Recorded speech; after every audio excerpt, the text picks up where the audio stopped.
E aí pessoal, eu sou o Dir Fontoura e está começando mais um News Z. Se eu falar o nome do Johann Sebastian Bach, talvez você ache que não sabe quem ele é, mas hoje eu vou te provar que você conhece não só ele, mas as suas composições também. Na segunda parte do programa a gente vai falar sobre a importância da alfabetização. Talvez a resposta para essa pergunta possa parecer até meio óbvia, mas eu devo dizer que o assunto vai bem mais além. Vamos conversar sobre isso e mais um pouco. Bora para mais um episódio do News Z.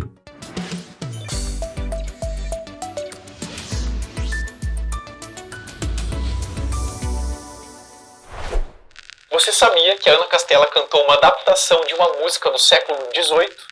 A cantora, ela dá voz à canção de abertura da novela A Caverna Encantada, a nova novela do SBT, uma música muito fofinha, eu tenho certeza que vocês já ouviram ela.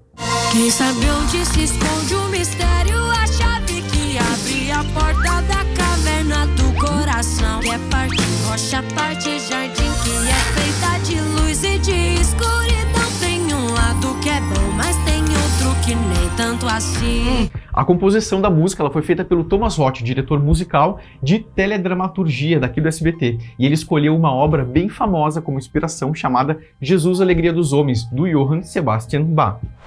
Ele não foi exatamente quem criou a melodia, tá? Essa parte ela ficou por parte de um outro compositor, o Johann Skop. Mas o Bach foi responsável pelo arranjo e pela instrumentalização, que foi suficiente aí para que o coral passasse a ser atrelado ao seu nome até hoje. A obra foi apresentada pela primeira vez em 1723, na cidade de Leipzig, na Alemanha. 1723, olha, é mais de 300 anos atrás. É muita coisa. Mas até hoje ela segue sendo tocada, reproduzida e adaptada como foi adaptada agora para a nova novela do SBT, A Caverna Encantada. É sensacional. Quer entender quem foi o Bach? Vamos lá que eu te explico no episódio de hoje. Johann Sebastian Bach, como eu falei, é o nome completo desse cara que hoje só é conhecido como Bach. E hoje também é um dos maiores nomes da história da música, gente. Ele nasceu em março de 1685 na cidade de Eichstätt. Na época era uma cidade bem pequenininha lá na região, quase que de interior, sabe? Lá na Alemanha.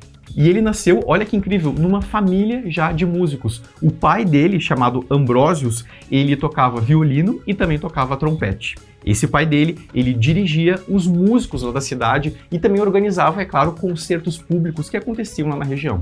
Então vejam que o irmão mais velho do Sebastian Bach, que era o Christopher Bach, ele também ensinava, então, é claro, como se o DNA da música já tivesse dentro da família. O Bach, ele começou a tocar com 9 anos de idade só, e logo todo mundo reconheceu o talento incrível que ele tinha já desde novinho. Mais tarde, ele entrou na escola de São Miguel, de Lunenburg, onde ele cantava lá na igreja. Depois, ele foi tocar até nas cortes reais, ou seja, para os duques, príncipes, princesas, e ele foi com o tempo cada vez mais conhecido. Entre 1708 e 1717, ele tocou na corte de Weimar, que na época era uma cidade bem importante, era um centro cultural muito importante lá na Alemanha. E depois, na corte do príncipe Leopoldo, ele tocou até 1723. E mais tarde ainda, ele foi professor na escola de São Tomás, que era uma escola de música, gente, super respeitada e que, olha só, vinha lá de 1200, do século XIII, ou seja, era uma escola da Idade Média. Com o tempo, infelizmente, a música dele foi perdendo prestígio e ele foi considerado por muitos, mas não exatamente por todos, tá? Um autor até meio que desgastado, superado e até meio que defasado. No final da vida, o Bach ele teve muitos problemas de visão. A esposa dele, a Ana Madalena, é claro, vocês devem imaginar, ela era cantora e musicista, ela ajudava ele até a escrever as partituras. Ele chegou a fazer até cirurgias, mas depois de um tempo, ele ficou, infelizmente, completamente cego. E aí levaram muitos e muitos anos depois da morte do Bach para que ele fosse de fato reconhecido, como é hoje, como um dos maiores nomes não só da música clássica, mas de toda a história da música. E olha, agora eu acho que eu até vou ficar em looping ouvindo a música de abertura da Caverna Encantada e eu acho que vocês também, né? E agora vamos falar de um outro assunto que merece muita atenção. 763 milhões de jovens e adultos não sabem ler nem escrever, segundo a Unesco. Esses dados, eles são do ano passado e foram divulgados pela Organização das Nações Unidas para a Educação, Ciência e Cultura. De acordo com a agência, a situação piorou muito com a crise climática, os conflitos entre os países e, claro, também em razão da pandemia de Covid-19. E aí você pode até se perguntar, tá, mas o que isso tem a ver, afinal, com a alfabetização? E, gente, tem tudo a ver. Todos esses fatores ambientais, climáticos, políticos, geográficos, eles aprofundam as desigualdades que já existem na região e também dificultam o acesso dos jovens e dos adultos até uma educação de qualidade. Só para você ter uma noção, tá? Aqui no Brasil, mais da metade das crianças do 2º ano do ensino fundamental da rede pública de educação não está alfabetizada. É um número muito alto. E esse é um desafio que precisa ser superado, viu? E é por isso que a Unesco criou, em 1967, o Dia Mundial da Alfabetização, comemorado aí no dia 8 de setembro, e que serve para lembrar o mundo todo da necessidade de que a educação infantil seja melhorada e o analfabetismo adulto também combatido. Vamos começar do começo, tá? O que significa isso? A alfabetização é basicamente o processo de saber ler e escrever. Mas mais do que isso, a gente precisa ler e compreender aquilo que está sendo lido. E a escrita, ela também está associada a uma necessidade de se fazer entender, de se fazer expressar no mundo. É muito importante que essas habilidades sejam desenvolvidas. E isso nos leva ao segundo ponto, o fato de a gente viver em uma sociedade muito desigual e muito injusta. Faz com que muitas crianças não tenham acesso a isso que é um direito. Aliás, é um dos direitos humanos, inclusive. E aí vejam só que elas vão se tornar pessoas adultas que vão estar excluídas de uma série de oportunidades. Imagina só na dificuldade, por exemplo, de não poder acessar um ônibus por não conseguir ler o letreiro do ônibus. Imagina não poder assinar um contrato de trabalho, não poder nem sequer manusear um computador porque não pode trabalhar dessa forma. Imagina, é muita dificuldade. Não podem nem sequer ler as notícias no telefone para poder se informar do que está acontecendo no mundo. Então, a falta de acesso à alfabetização é realmente um problema muito grave.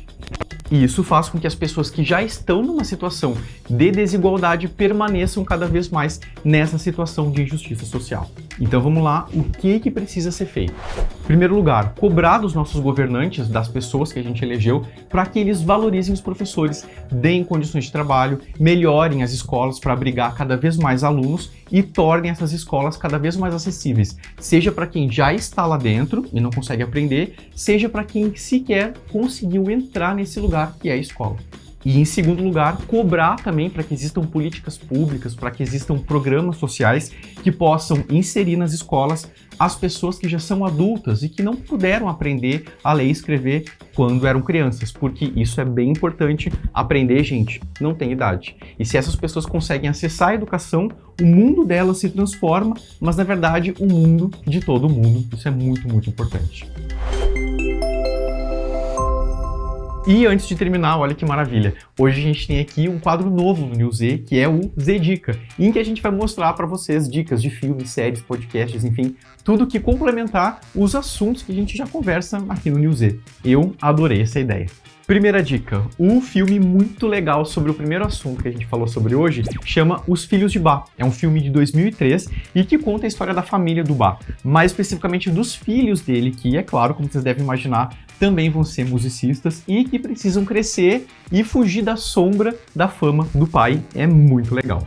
Além disso, a Manhã com Bá é um programa da rádio da USP que passa todo sábado de manhã às 9 horas, em que apresenta aí e comenta as composições do Bá. Fica gravado e dá para acessar online também. Sobre o outro tema que a gente falou hoje, que é a alfabetização, 2 dicas de filme bem importantes. O primeiro deles chama Escritores da Liberdade. É um filme de 2007 muito legal e que conta a história de uma professora que vai ensinar numa escola de periferia, mais especificamente em Long Beach, Califórnia, nos Estados Unidos. E essa professora, que é uma professora de literatura, ela faz desse instrumento, que são as letras, uma forma de revolução na vida daqueles alunos. Ela consegue transformar a vida pessoal deles para sempre. É um filme que eu indico demais.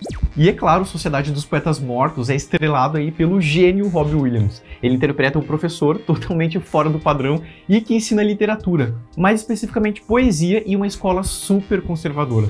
E ele faz isso, gente, de uma forma absolutamente apaixonada. E ele consegue revolucionar aquela escola em razão da forma como ele ensina. É um filme muito sensível e que também eu sempre indico quando eu posso.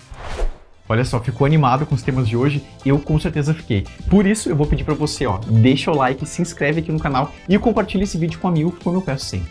O New Z, infelizmente, de hoje vai chegar ao fim e, é claro, não esqueçam de seguir a TVZ em todas as redes sociais. E para ficar ligado em tudo que acontece no Brasil e no mundo inteiro, sbtnews.com.br. É sempre um prazer conversar com vocês e eu vejo vocês na segunda que vem. Um grande beijo e até mais. Tchau!